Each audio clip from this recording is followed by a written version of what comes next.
Good morning friends. मैं अरविंद गौड़ सारे institute की तरफ से चल रही ऑनलाइन क्लासेज में आपका हार्दिक स्वागत करता हूं। आज हम जिस टॉपिक की ओर चलेंगे उस टॉपिक का नाम है डायरिया एंड वॉमिटिंग। ठीक है, तो आज हम जिस टॉपिक डिस्कस करेंगे वो है डायरिया एंड वॉमिटिंग। डायरिया या वॉमिटिंग किसी प्रकार की कोई भी डिसीज नहीं है, बल्कि यह एक प्रकार का साइन एंड सिम्टम्स है। ये एक प्रकार किसी अदर डिसीज का कोई भी डिसीज हो सकती है इसके अंदर, जैसे रीनल डिसीज, जीआई डिसीज या फिर अदर कोई भी डिसीज अपने बॉडी के अंदर अदर कोई भी डिसीज हो रही है उसके अंदर यह एक प्रकार का सिम्टम्स है। ठीक है, तो सबसे पहले अपन डिस्कस करते हैं डायरिया के बारे में कि डायरिया क्या होता है।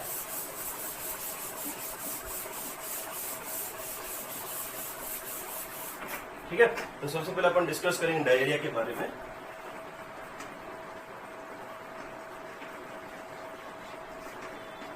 ठीक है, तो डायरिया क्या होता है कि डायरिया एक एक्सेसिव लॉस ऑफ फ्लूइड, मतलब बहुत ज्यादा मात्रा में जो है एक्सेसिव लॉस ऑफ फ्लूइड या excessive loss of electrolyte by stool. ठीक है, तो अपन इसकी डेफिनेशन देखते हैं क्या होता है कि excessive loss of fluid and electrolyte by stool. ठीक है, जो अपने बॉडी के अंदर इलेक्ट्रोलाइट सब्सटेंस है, जैसे अपन बोल सकते हैं कैल्शियम, सोडियम, मिनरल्स, ठीक है, वाटर, अदर अनेक प्रकार के जो इलेक्ट्रोलाइट जो अपने सब्सटेंस है बॉडी के अंदर, उनका जो है लॉस ऑफ फ्लूइड, मतलब जो बहुत ज्यादा मात्रा में अपने बॉडी से फ्लूइड का लॉस होना और इलेक्ट्रोलाइट का भी लॉस होना, कहाँ से, किसके द्वारा, स्टूल पासिंग के द्वारा लॉस होना। और जो स्टूल पास करते हैं अपन, वो किसके अंदर होगी, लिक्विड फॉर्म के अंदर होगी। ठीक है, तो स्टूल जो है वह लिक्विड फॉर्म के अंदर होगी, सॉलिड फॉर्म के अंदर नहीं होगी, ध्यान रखना। यदि लिक्विड फॉर्म के अंदर ही अपन स्टूल पास आउट करते हैं या फिर बेबी स्टूल पास आउट करती है तो उसे ही अपन डायरिया कहेंगे। सॉलिड यदि स्टूल पास आउट करता है बेबी तो उसे अपन डायरिया नहीं करेंगे। ठीक है, तो अदर डेफिनेशन के रूप में देखेंगे अपन इसको, तो एक बेबी जो है वह एक दिन के अंदर, एक बेबी 1 डे के अंदर, या फिर अपन इसको बोल सकते हैं 24 आवर, 1 डे या फिर 24 आवर के अंदर 3 से 10 बार, 3 to 10 टाइम्स यदि स्टूल पास आउट करता है, वो भी फ्रिक्वेंटली किस रूप में, लिक्विड फॉर्म में या फिर watery like stool pass out करता है, पानी की तरह water like stool pass out करता है, या फिर लिक्विड फॉर्म में स्टूल पास आउट करता है, तो उसे अपन डायरिया कहेंगे। कितनी बार, 3 से लगाकर 10 बार या फिर उससे भी अधिक टाइम, 1 डे के अंदर 24 आवर या फिर 1 डे अपन बोल सकते हैं, उसके अंदर 3 से लगाकर 10 बार या फिर उससे भी अधिक स्टूल पास आउट करता है, तो उसे अपन क्या कहेंगे, डायरिया कहेंगे। ठीक है, नेक्स्ट अपन चलते हैं डायरिया के कॉजेज के ऊपर। कौन कौन से ऐसे कॉजेज ये हाई रिस्क फैक्टर होते हैं या फिर हाई रिस्क ग्रुप होते हैं जिनके अंदर डायरिया होने के चांसेस बहुत अधिक होते हैं। ठीक है, तो देखते हैं हाई रिस्क ऑफ डायरिया। ठीक है, डायरिया के हाई रिस्क ऐसे कौन कौन से हाई रिस्क ग्रुप है या फिर हाई रिस्क ऐसे कौन कौन से रिस्की है जिसके अंदर जो है वह डायरिया होने के चांसेस अधिक होते हैं। ठीक है, सबसे पहला अपन चलते हैं तो वो है, सबसे पहले रिस्क होता है mostly childrens, child age group.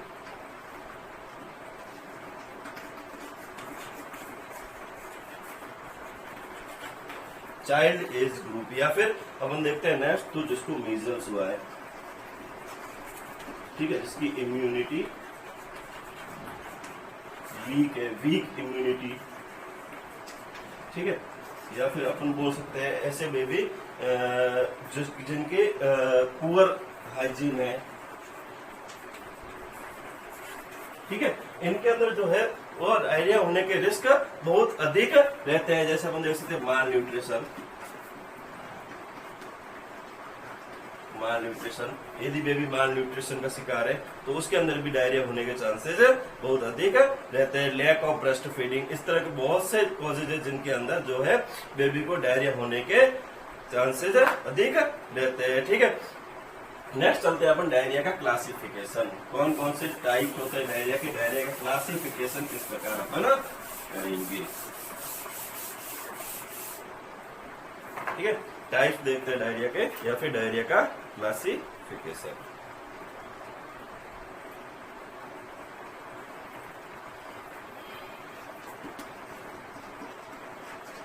ठीक है, मोस्टली डायरिया को जो है वह दो टाइप में बांटा गया। पहला है इन्फेक्टिव, दो टाइप में बांटा गया, पहला है इन्फेक्टिव या फिर दूसरा है नॉन इन्फेक्टिव। ठीक है, अभी इन्फेक्टिव डायरिया किसे कहेंगे अपन, ऐसा डायरिया जो किसी प्रकार के बैक्टीरिया या वायरल के कारण इन्फेक्शन होने के बाद में डायरिया होता है, उसे अपन क्या कहेंगे, इन्फेक्शियस डायरिया। जैसे कि अपन देखते हैं acute diarrhoea, mostly acute diarrhoea जो है वो वायरल इन्फेक्शन के कारण होता है। ठीक है, वायरल इन्फेक्शन के कारण होता है। या फिर अपन देखते हैं कॉलेरा,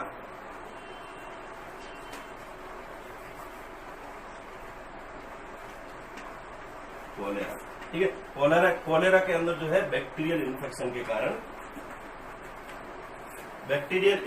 के कारण जो है वह डायरिया होने के चांसेस बहुत अधिक रहते हैं। ठीक है, नॉन इन्फेक्शियस डायरिया के अंदर क्या होता है कि बेबी को जो है बिना कोई इन्फेक्शन के, बिना किसी प्रकार के इन्फेक्शन के जो है डायरिया होना। जैसे कि अपन देखते हैं वीक डाइजेशन,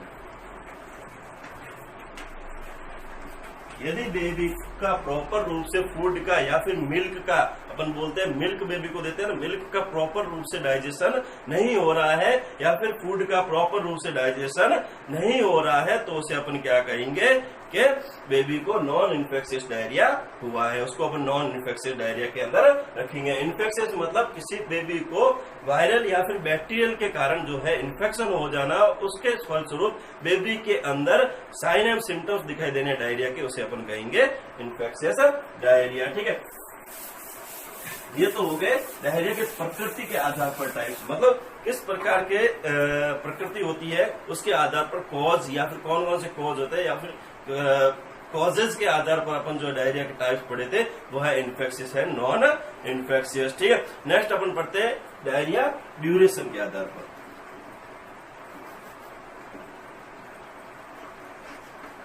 ड्यूरेशन के आधार पर डायरिया के टाइप्स। ठीक है, तो पहला होता है एक्यूट डायरिया, दूसरा होता है क्रोनिक। ठीक है, एक्यूट डायरिया और दूसरा अपन बोलते हैं जो है क्रोनिक डायरिया। ठीक है, तो ये तो है ड्यूरेशन के आधार पर, बेबी के अंदर कितने समय अवधि के आधार पर डायरिया को डिवाइडेड किया है, ड्यूरेशन के आधार पर डायरिया को डिवाइडेड किया है, उसे अपन बोलेंगे। वो दो प्रकार के हैं, पहला है एक्यूट डायरिया और दूसरा है क्रोनिक डायरिया। ठीक है, तो एक्यूट डायरिया क्या होता है, यदि बेबी डायरिया बिलो 14 डेज, 14 दिन से कम समय के अंदर यदि बेबी स्टूल पास आउट कर रहा है, बेबी को स्टूल नहीं डायरिया हो रहा है, यदि बेबी को 14 दिन से कम समय के अंदर डायरिया हो रहा है लगातार, तो उसे अपन एक्यूट डायरिया के अंदर रखेंगे। और यदि मोर देन 14 डेज है, यदि 14 दिन से ज्यादा टाइम ले रहा है डायरिया के अंदर बेबी को, तो उसे अपन क्रोनिक डायरिया या फिर पेरिस्टेसिस डायरिया अपन कहेंगे। ठीक है, नेक्स्ट अपन चलते हैं डायरिया के मैकेनिज्म। ठीक है, कौन कौन से मैकेनिज्म होते हैं डायरिया के, मैकेनिज्म के आधार पर टाइप्स डायरिया के। ठीक है,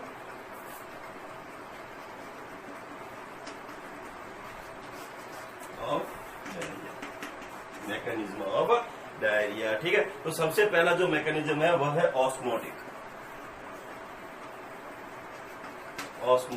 ठीक है, तो ऑस्मोटिक क्या होता है कि लैक्टोज इंटॉलरेंस बेबी के अंदर, एग्जाम्पल के रूप में अपन देखते हैं कि यदि बेबी के अंदर लैक्टोज इंटॉलरेंस,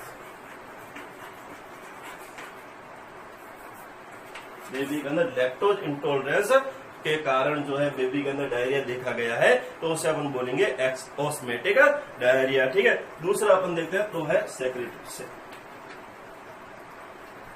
सेक्रेटरी डायरिया। दूसरा अपना है सेक्रेटरी डायरिया। जैसे मैंने आपको अभी एग्जाम्पल के रूप में बताया था कि बैक्टीरिया कोलेरा के कारण बेबी के अंदर डायरिया देखा जाना। सेक्रेटरी मतलब बेबी के अंदर बैक्टीरिया कोलेरा के कारण जो है डायरिया देखा जाना, वो सेक्रेटरी मैकेनिज्म के अंदर आता है। ठीक है, नेक्स्ट है मिक्स्ड सेक्रेटरी एंड ऑस्मोटिक। ठीक है, तीसरा है मिक्स्ड, जिसके अंदर सेक्रेटरी को भी रखेंगे और प्लस किसको, ऑस्मोटिक भी रखेंगे। जैसे कि एग्जाम्पल के रूप में अपन लेते हैं तो होता है रोटा वायरस।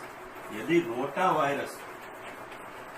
रोटा वायरस अपने बॉडी के अंदर एंटर कर गया है और रोटा वायरस के कारण जो है अपन को डायरिया देखने को मिलता है, तो उसे अपन क्या बोलेंगे, मिक्स्ड सेक्रेटरी ऑस्मेटिक डायरिया। ठीक है, नेक्स्ट अपन चलते हैं इसके साइन एंड सिम्टम्स पर। ठीक है,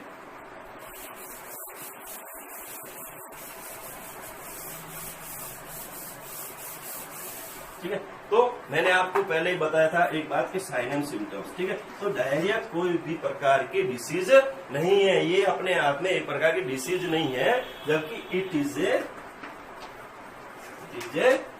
सिम्टम्स ऑफ एनी डिसीज। ठीक है, तो डायरिया जो है किसी प्रकार का सिम्टम नहीं है, ये डायरिया जो है वो किसी प्रकार की डिसीज नहीं है, ये एक प्रकार का सिम्टम्स है जो किसी भी प्रकार की डिसीज के अंदर अपन को देखने को मिल सकता है। वो डिसीज चाहे रेस्पिरेटरी से हो, रीनल से हो, वो डिसीज है चाहे जीआई से संबंधित हो, अदर कोई भी प्रकार की डिसीज हो, उसके अंदर अपन को डायरिया देखने को मिल सकता है। ठीक है,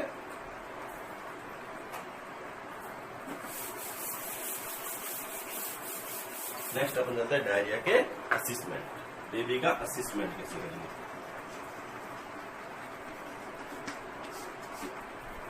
ठीक है, तो डायरिया के अंदर बेबी का असेसमेंट अपन जो है वह किस प्रकार करेंगे, बेबी के अपन जो है किस प्रकार असेसमेंट करेंगे। इसके अंदर नर्स जो है एक बेबी डायरिया बेबी का जो है असेसमेंट किस प्रकार करेगी वो अपन देखेंगे। सबसे पहले तो अपन क्या करेंगे, बेबी का हिस्ट्री लेंगे। ठीक है, जो चाइल्ड अपने पास आया है जिसको डायरिया अपन को दिखाई दे रहा है जिसके अंदर, या फिर वाटरी लाइक स्टूल दिखाई दे रहा है, तो उसके लिए अपन सबसे पहले क्या करेंगे, उसके हिस्ट्री को अपन लेंगे। ठीक है, तो हिस्ट्री के अंदर सबसे पहले क्या लेंगे कि डायरिया जो है वो कितने टाइम से आ रहा है, ड्यूरेशन।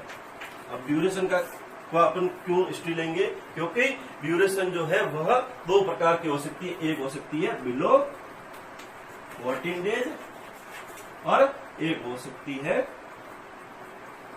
एबो 14 डेज।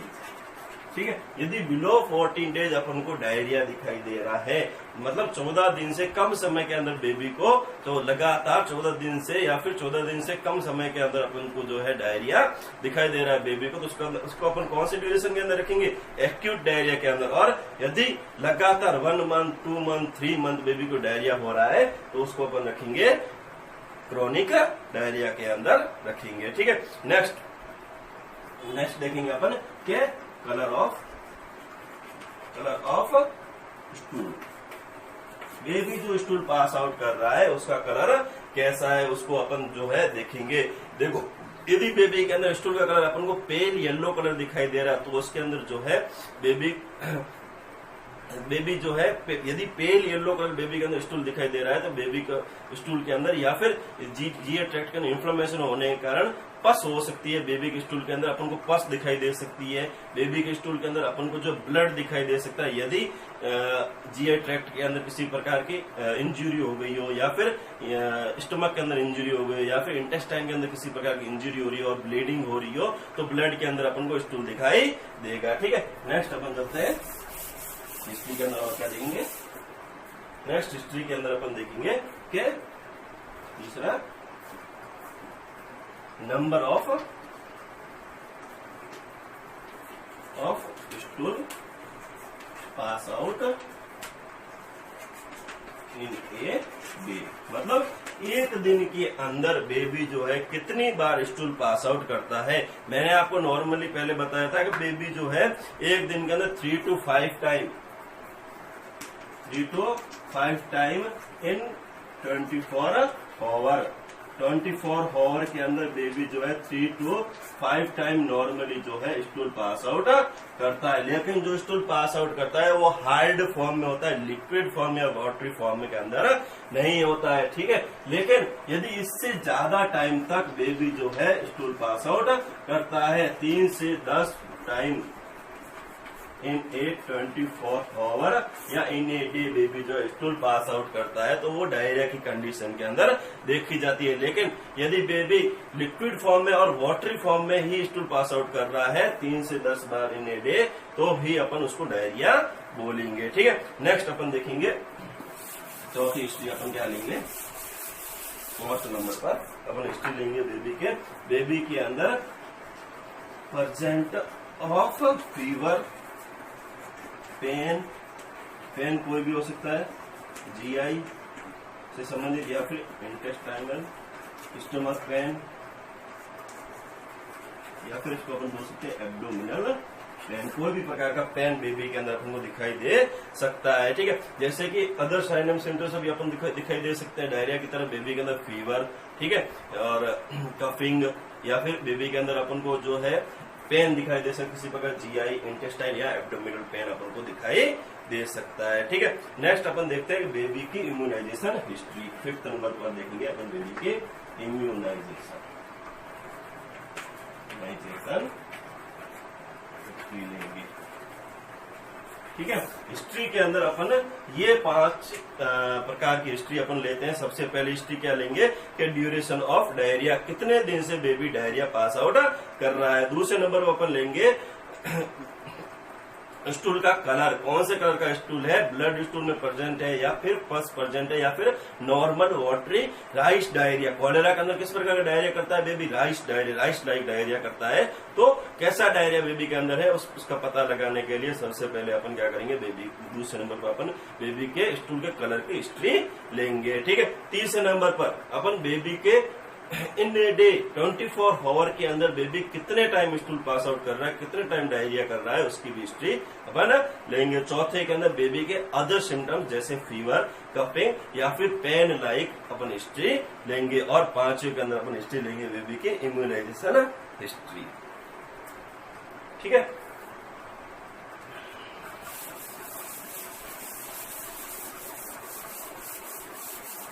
ठीक है, तो असेसमेंट के अंदर सबसे पहले अपन ने क्या क्या बेबी की हिस्ट्री ली। दूसरे नंबर पर बेबी का अपन करेंगे फिजिकल एग्जामिनेशन, ठीक है।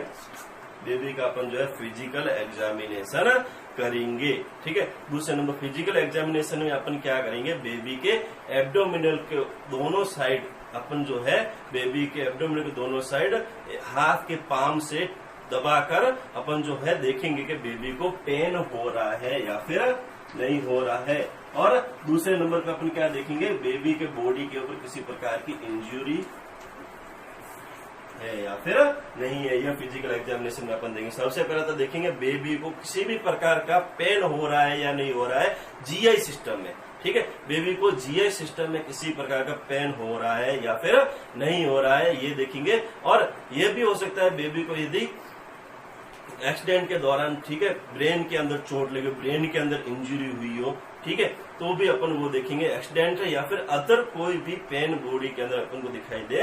एक्सीडेंटल पेन भी हो सकता है वो, या फिर जीआई सिस्टम से संबंधित पेन भी हो सकता है। पेन दिखाई दे तो उसके लिए अपन जो है बेबी का फिजिकल एग्जामिनेशन करेंगे और ये भी देखेंगे बेबी को किसी प्रकार की इंजरी है या नहीं है, ठीक है। असेसमेंट के अंदर तीसरा अपन देखेंगे बेबी के अंदर डिहाइड्रेशन स्टेटस, ठीक है। बेबी का डिहाइड्रेशन स्टेटस देखेंगे कि बेबी कितने % डिहाइड्रेट है या नहीं है, या फिर कितने % डिहाइड्रेट है। डिहाइड्रेशन हिस्ट्री देखेंगे अपन बेबी की या डिहाइड्रेशन स्टेटस देखेंगे। और चौथे नंबर पर अपन देखेंगे बेबी का सिस्टमेटिक एग्जामिनेशन बेबी का करेंगे। बेबी का सिस्टमेटिक एग्जामिनेशन अपन करेंगे। ये जो है अपन जो है इसके अंदर असेसमेंट के अंदर जो है बेबी का करते हैं, ठीक है। असेसमेंट के बाद अपन चलते हैं इन्वेस्टिगेशन, ठीक है। असेसमेंट के बाद अपन लेंगे इन्वेस्टिगेशन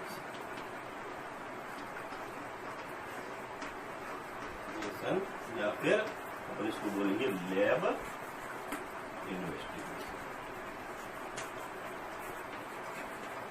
इन्वेस्टिगेशन या फिर लैब इन्वेस्टिगेशन, ठीक है। तो लैब इन्वेस्टिगेशन के अंदर सबसे पहला अपन क्या करते हैं इन्वेस्टिगेशन, वो है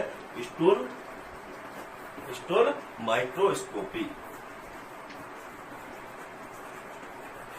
इसके अंदर अपन क्या करते हैं कि बेबी जो watery like stool pass out कर रहा है, उस स्टूल का अपन जो है सैंपल लेते हैं और उसको लेबोरेटरी में भेजते हैं माइक्रोस्कोपिक एग्जामिनेशन के लिए, ठीक है। नेक्स्ट अपन करेंगे दूसरा बेबी के अंदर ब्लड टेस्ट,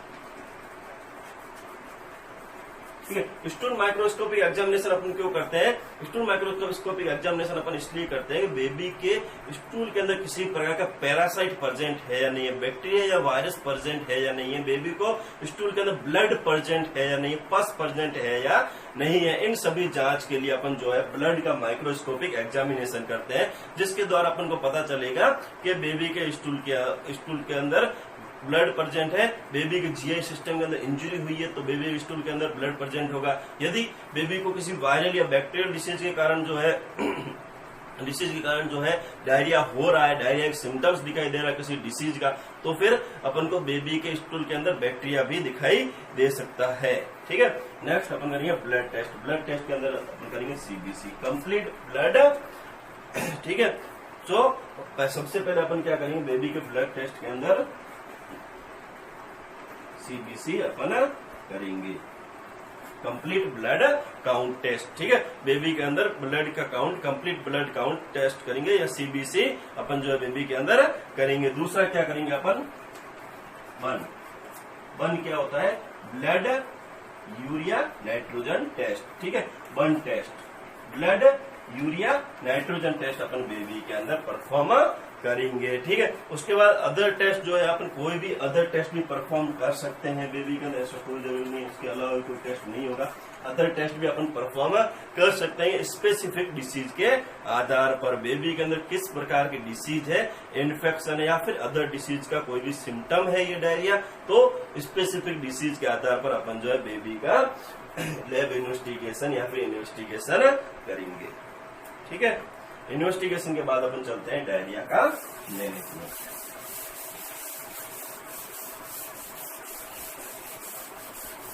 डायरिया का अपन चलते हैं मैनेजमेंट,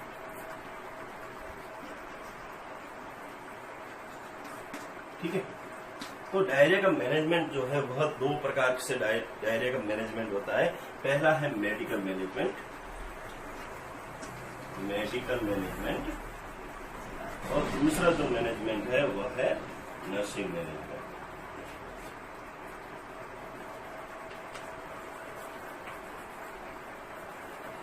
ठीक है। तो अपने जो मोस्टली जो मैनेजमेंट परफॉर्म किया जाता है वह नर्सिंग मैनेजमेंट ही है अपने लिए, या फिर जो मेडिकल मैनेजमेंट है वो ओनली फॉर डॉक्टर्स परफॉर्म करते हैं, ठीक है। डॉक्टर जो भी फॉलो करते हैं, जो भी डॉक्टर मेडिसिन देंगे उस मेडिसिन को अपन को फॉलो करना है। नर्स डॉक्टर के अकॉर्डिंग ही मेडिकल मैनेजमेंट करेगी, ठीक है। लेकिन नर्सिंग मैनेजमेंट के अंदर ओनली फॉर नर्स जो है क्राइटेरिया बनाती है और उसके अनुसार जो है नर्सिंग स्टाफ है, नर्स जो है क्राइटेरिया बनाती है और उसके अनुसार ही केयर प्लान के अनुसार ही अपन जो है मैनेजमेंट करते हैं, ठीक है। तो सबसे पहले देखते हैं अपन मेडिकल मैनेजमेंट, ठीक है। तो मेडिकल मैनेजमेंट में सबसे पहला तो बेबी को कौन सी डिसीज हुई है, ठीक है। इन्वेस्टिगेशन के दौरान अपन को पता लग जाएगा कि बेबी को किस प्रकार की डिसीज हुई है, ठीक है। तो उस डिसीज के आधार पर अपन जो है बेबी का मेडिकल मैनेजमेंट करेंगे या फिर एज पर डॉक्टर्स ऑर्डर अपन जो है बेबी के अंदर मैनेजमेंट करेंगे, ठीक है। यदि बेबी को जो है बैक्टीरियल इन्फेक्शन हुआ है और उसके कारण डायरिया हो रहा है तो अपन बेबी को एंटीबायोटिक देंगे, ठीक है। और यदि वायरल इन्फेक्शन है तो एंटीवायरल, ठीक है। तो जिस प्रकार की डिसीज बेबी के अंदर देखी गई है उस डिसीज के आधार पर अपन जो है बेबी को मेडिकल मैनेजमेंट करेंगे, वो भी डॉक्टर्स के आदेश अनुसार या एज पर डॉक्टर्स ऑर्डर अपन जो है बेबी का मेडिकल मैनेजमेंट करेंगे। दूसरा मैनेजमेंट अपन करते हैं नर्सिंग मैनेजमेंट।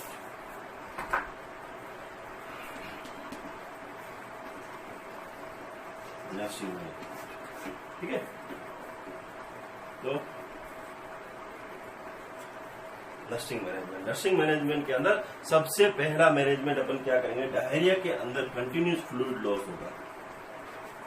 फ्लूइड लॉस होगा कि नहीं, और क्यों, मैंने आपको पहले ही बताया था, डायरिया जो है उसके अंदर क्या होता है, लॉस ऑफ फ्लूइड या फिर लॉस ऑफ इलेक्ट्रोलाइट, और इलेक्ट्रोलाइट लॉस होगा तो बेबी के अंदर अपन को इलेक्ट्रोलाइट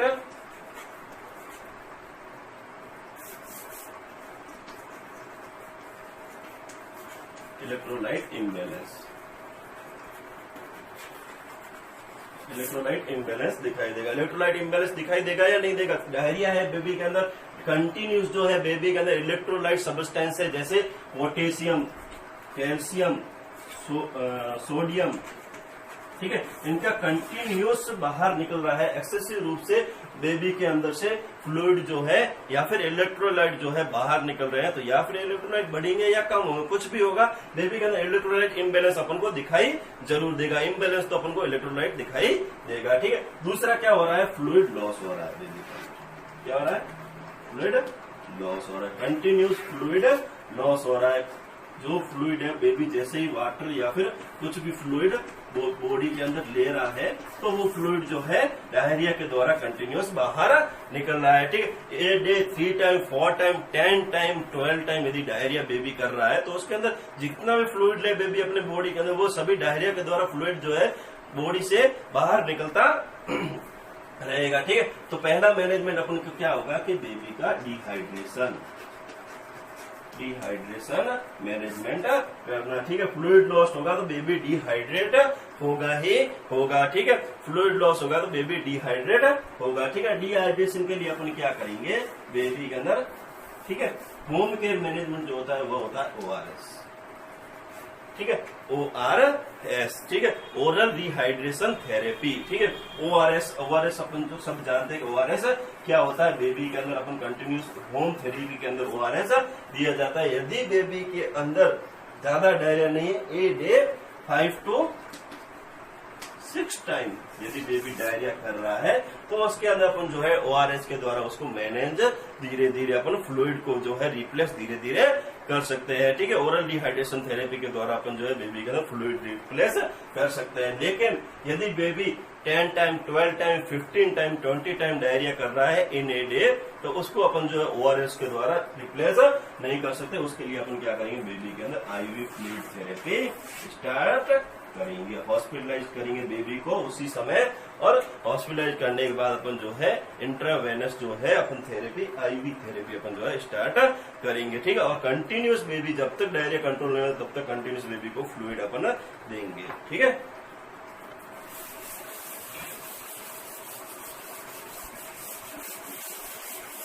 पहला क्या था, डायरिया के अंदर हम क्या करेंगे कि डिहाइड्रेशन मैनेजमेंट करेंगे,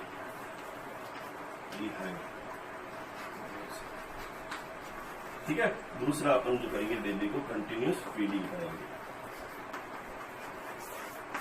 क्यों कराएंगे फीडिंग, क्योंकि बेबी के अंदर जो भी कंटिन्यूस जो है बेबी के अंदर जो एनर्जी लॉस हो रही है या फिर इलेक्ट्रोलाइट्स जो भी सब्सटेंस है वह लॉस हो रहा है, इलेक्ट्रोलाइट इम्बैलेंस हो रहा है, तो बेबी को कंटिन्यूस ब्रेस्ट फीडिंग कराने से क्या होगा, जो भी इलेक्ट्रोलाइट लॉस हुआ है वो वापस रिप्लेस होगा, ठीक है। अपन जो है बेबी को ब्रेस्ट फीडिंग कराकर जो भी इलेक्ट्रोलाइट लॉस हो रहा है उसको जो है अपन वापस रिप्लेस कर सकते हैं। कंटिन्यूस ब्रेस्ट फीडिंग अपन को करानी है, और नॉर्मल रूटीनली डाइट यदि बेबी ले रहा है, यदि बेबी डाइट ले सकता है तो नॉर्मल रूटीनली डाइट अपन बेबी को देंगे, ठीक है। नेक्स्ट अपन देखते हैं तीसरा, पहला डिहाइड्रेशन था, दूसरा फीडिंग था, और तीसरा जो है वह है हैंड वॉश या फिर इसको अपन बोलते हैं, ठीक है। बेबी को जो है पूर्ण रूप से हाइजेनिक रखेंगे, और हैंड वॉश अपने खुद के हैंड वॉश भी, जो केयर टेकर है, जो मदर है उसके, वो भी बेबी को टॉयलेट या फिर फीडिंग कराने से पहले, बेबी को टॉयलेट कराने के बाद एवं फीडिंग कराने से पहले हैंड वॉश करेगी, ठीक है। उससे क्या होगा कि अपन डायरिया को जो है 40% अपन डायरिया को ट्रीट कर सकते हैं, ठीक है। तो थैंक यू स्टूडेंट, आज की अपनी क्लास डायरिया पे थी। ठीक है। तो एक बार वापस समरी ले लेता हूँ डायरिया क्या होता है। ठीक है, तो सबसे पहले अपन देखते हैं डायरिया की डेफिनेशन। डायरिया क्या होता है कि बेबी के बॉडी से continuous fluid and electrolyte loss होना। बेबी के बॉडी से continuous fluid and electrolyte loss होना। फ्लूइड एंड इलेक्ट्रोलाइट लॉस कहाँ से होंगे? स्टूल के द्वारा। बेबी जो स्टूल पास आउट करेगा उसके द्वारा continuous electrolyte and fluid loss होगा। ठीक है, तो स्टूल के द्वारा यदि फ्लूइड इलेक्ट्रोलाइट लॉस होगा तो बेबी का जो स्टूल है वह वाटरी लाइक या लिक्विड फॉर्म में बाहर आएगा। लिक्विड फॉर्म में बॉडी से बाहर आएगा। और बेबी यदि मोर देन 3 to 10 टाइम यदि बेबी जो है stool pass out in a day करता है तो उसको अपन डायरिया बोलेंगे। ठीक है, डायरिया के बाद अपन लिए थे डायरिया के रिस्क फैक्टर। ठीक है, तो डायरिया के रिस्क फैक्टर अपन लिए थे। तो डायरिया के रिस्क फैक्टर के अंदर अपन ने क्या देखा था कि बेबी जो सबसे पहला तो चिल्ड्रन एज ग्रुप, जो छोटे बच्चे होते हैं, बेबी होते हैं, इन्फेंट, टोडलर या फिर चाइल्ड एज ग्रुप के अंदर जो है डायरिया होने की संभावना बहुत अधिक रहती है। क्यों? क्योंकि जो है इन्फेंट या फिर चिल्ड्रन, ये इस एज ग्रुप के बेबी जो होते हैं वह हाइजेनिक नहीं रख पाते। बाहर खेलते हैं, घूमते हैं और वापस आके उन्हीं हाथों को बिना धोए खाना खा लेते हैं या फिर अदर वर्क करते हैं, जिसके द्वारा क्या है बेबी हाइजेनिक नहीं रखने के कारण चाइल्ड या फिर टोडलर एज ग्रुप को ज्यादा होने की संभावना रहती है। ठीक है, नेक्स्ट वीक इम्यूनिटी। बेबी की जो होती है, बच्चों की जो होती है, चिल्ड्रन जो होते हैं उनकी इम्यूनिटी पावर इतनी स्ट्रांग नहीं होती, वीक इम्यूनिटी पावर होती है, उसके कारण भी हो सकता है। नेक्स्ट है मीजल्स, माल न्यूट्रिशन, पुअर एजुकेशन, ठीक है, lake of breast feeding, other ऐसे रिस्क फैक्टर अनेक हो सकते हैं। ठीक है, उसके बाद अपन देखते हैं इसके कॉजेज या फिर अपन देखेंगे तो इसके टाइप्स। ठीक है, तो टाइप्स अपन देखते हैं। टाइप्स के अंदर सबसे पहला टाइप्स क्या है? According to pathogens. ठीक है, अकॉर्डिंग टू पैथोजेंस मतलब पैथोजेंस के आधार पर। ठीक है, तो पैथोजेंस के आधार पर इसको दो भागों में डिवाइडेड किया गया। पहला है इन्फेक्टिव और दूसरा जो इसका टाइप है वह है नॉन इन्फेक्टिव। यदि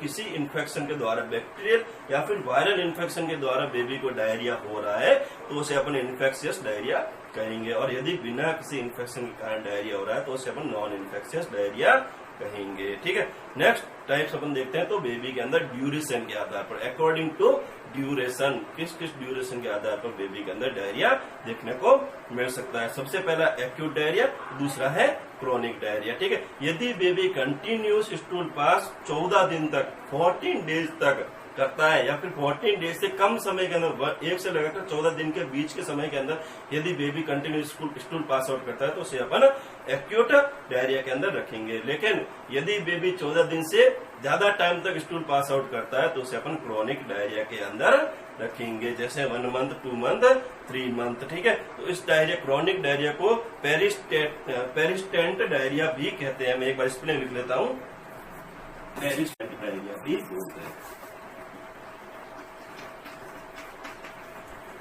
पेरिस्टेंट डायरिया। ठीक है, ये तो हो गए दो टाइप इसके ड्यूरेशन के आधार पर, acute diarrhoea and chronic diarrhoea. ठीक है, नेक्स्ट अपन चलते हैं मैकेनिज्म ऑफ डायरिया, डायरिया के मैकेनिज्म के आधार पर। ठीक है, तो पहला मैकेनिज्म क्या था? वो था ऑस्मोटिक डायरिया। ठीक है, ऑस्मोटिक डायरिया किसके कारण होता है? एग्जाम्पल अपन देखते हैं तो लैक्टोज इंटॉलरेंस के कारण जो है ऑस्मोटिक डायरिया होने की संभावना रहती है। ठीक है, नेक्स्ट सेक्रेटरी डायरिया, एग्जाम्पल अपन देखेंगे तो cholera. Next mixed secretory and osmotic diarrhoea rota virus के कारण होता है। ठीक है, नेक्स्ट अपन देखते हैं इसकी साइन एंड सिम्टम्स। तो मैंने आपको एक लाइन बोली थी, it is only symptoms not a disease. जो डायरिया है वह एक प्रकार का सिम्टम्स है किसी भी डिसीज का। यदि वो डिसीज जीआई से संबंधित हो या फिर रीनल से संबंधित या अदर कोई भी बॉडी के पार्ट से संबंधित हो, तो डायरिया जो है वह एक प्रकार का सिम्टम्स है, कोई डिसीज नहीं है। तो इसके अंदर अपन अदर डिसीज जो है, इसके सब सिम्टम्स जो है वह अपन नहीं पढ़ेंगे, न ही इसके सब सिम्टम्स होते हैं, क्योंकि ये ही एक प्रकार का सिम्टम्स है, कोई डिसीज नहीं है। ठीक है, नेक्स्ट अपन चलते हैं कि इवेल्युएशन या फिर असेसमेंट पर।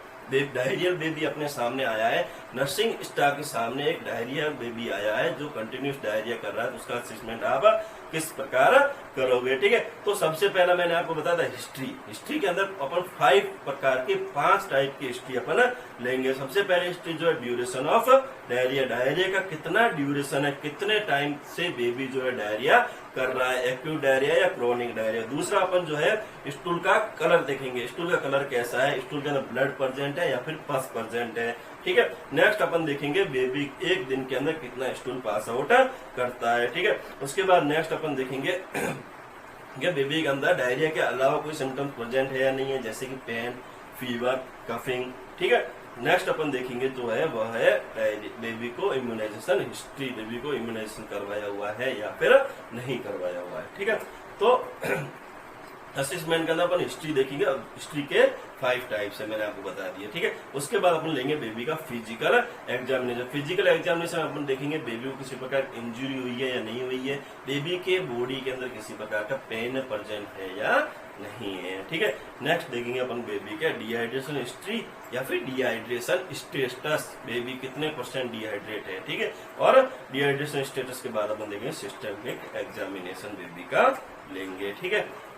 उसके बाद अपन चलते हैं लैब इन्वेस्टिगेशन, ठीक है। असेसमेंट तो अपना हो गया, बेबी का असेसमेंट हो गया, हिस्ट्री ले लिया अपन ने, फिजिकल एग्जामिनेशन कर दिया, डिहाइड्रेशन स्टेटस ले लिया, सिस्टमिक एग्जामिनेशन अपन ने कर दिया। उसके बाद अपन लेंगे बेबी का लैब इन्वेस्टिगेशन, ठीक है।